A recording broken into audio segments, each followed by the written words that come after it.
हरिओम. भगवद्गीता बोध. योगदास श्री जयगणेश जोशी यांनी केलेले निरूपण. अध्याय 6. ध्यानयोग. ओम श्री परमात्मने नमः. अथ षष्ठ्योऽध्यायः. जय योगेश्वर. परम आत्म्याला नमस्कार. अध्याय 6. श्लोक क्रमांक 46. तपस्वीभ्या अधिकः योगी ज्ञानीभ्या अपि मतः अधिकः कर्मीभ्या च अधिकः योगी तस्मात् योगी भव अर्जुन. तपस्व्यापेक्षा योगी श्रेष्ठ आहे, ज्ञानापेक्षाही योगी श्रेष्ठ आहे असे माझे मत आहे. तसेच सकाम कर्मापेक्षाही योगी श्रेष्ठ असल्यामुळे अर्जुना तू योगी हो. भगवंत श्रींनी येथे योग श्रेष्ठ आहे असे सांगताना योगाची इतर मार्गांबरोबर तुलना केली आहे. याचे मुख्य कारण म्हणजे योग आध्यात्मिक असून तुलनेसाठी सांगितलेले इतर मार्ग हे भौतिक आहेत. भौतिक जीवन समृद्ध व्हावे अशी इच्छा असलेल्या साधकाला ते मार्ग चांगले वाटतात, परंतु भौतिक आयुष्य हे क्षणिक आहे, जन्मोजन्मींचे फेरे घ्यायला लावणारे आहे, सुखाच्या मृगजळामागील अपार दुःख देणारे आहे. गीतेमध्ये भगवंत श्रींनी अनेक योग सांगितले आहेत, परंतु हे असे मार्ग त्यांनी निषिद्ध सांगितले आहेत. तपस्वी हा सिद्धी प्राप्त करण्यासाठी तपस्या करत असतो. तपस्या ही साधनाच मुळी बहिर्साधना आहे. त्यामुळे सिद्धी प्राप्त झाल्या की त्या तो भौतिक जीवनासाठी वापरतो. योग ही अंतस साधना आहे. तपस्या बहिर्मुखी असल्यामुळे ती भौतिकाला चिटकून असते. ती दुःख, पीडा, कष्ट यापेक्षा अन्य काही देणार नाही. योग साधना अंतःप्रवाहित करते, अंतरात्म्याशी संधान साधते. त्यामुळे चिर कैवल्यानंदाकडे योगाचा प्रवाह आपोआप वाहत जातो. ज्ञानी हा शास्त्राला धरून वागतो, चालतो, बोलतो. पुस्तकी विद्या कधीही प्रत्यक्ष फळ देत नाही. गीता तोंडपाठ करून ती आचरणात न आणण्यापेक्षा गीता पाठ न म्हणणारा परंतु गीतोपदेशाप्रमाणे प्रत्यक्ष जीवन जगणारा श्रेष्ठ असतो. ज्ञानाची अजून एक विशेष गोष्ट आहे.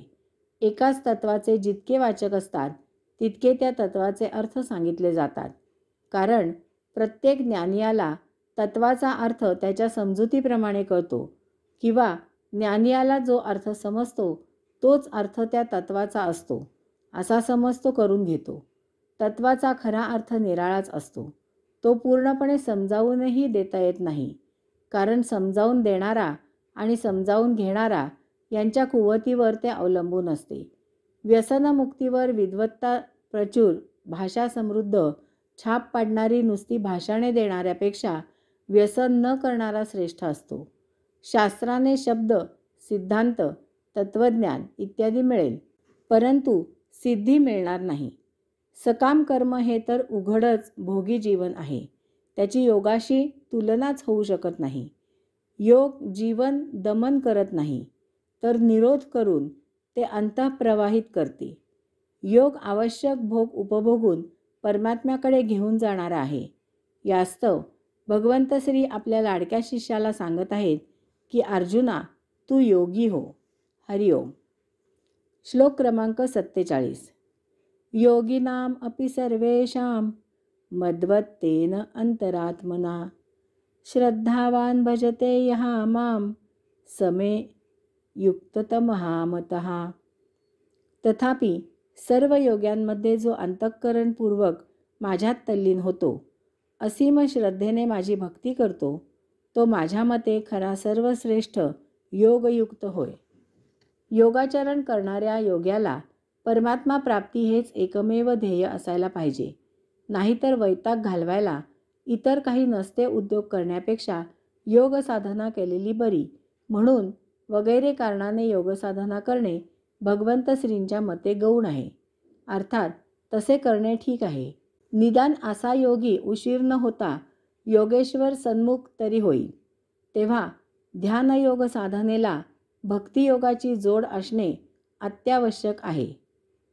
ओम तत्सत इति श्रीमद्भगवद्गीतासु उपनिषत्सु ब्रह्मविद्यायां योगशास्त्रे श्रीकृष्णार्जुनसंवादे ध्यानयोगः नाम षष्ठः अध्यायः। अशा प्रकारे ओम तत्सत श्रीमद्भगवद्गीता नामक उपनिषदांचे उपनिषद असलेले ब्रह्मविद्या आणि योगविद्या यांनी समृद्ध असलेले यातील श्रीकृष्ण आणि अर्जुन यांच्या संवादरूपात ध्यानयोग हा 6वा अध्याय संपन्न, 6वा अध्याय समाप्त।